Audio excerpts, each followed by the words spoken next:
Minsan kasi pinagtatawanan ka ng mga kaibigan mo, mga friends mo, kahit sino yung mga parang hindi naniniwala na kaya mo i-achieve yun. Pero para sa akin, yun yung masarap i-achieve eh. Yung mga bagay na imposible.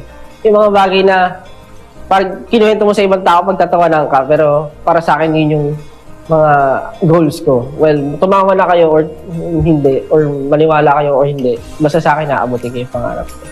Yung endgame ko, alam ko gusto ko maging artist na kikilalanin. Inisip ko talaga na lahat naman nagsisimula sa maliit na pangarap.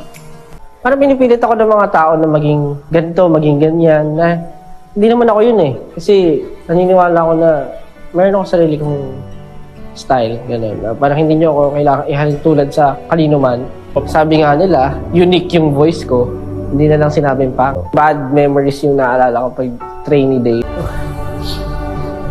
I wasn't good enough. Parang sinasabi lagi na, hindi ka pa enough, hindi mo pa kaya. Parang bibigay ko na lang sa iba niya.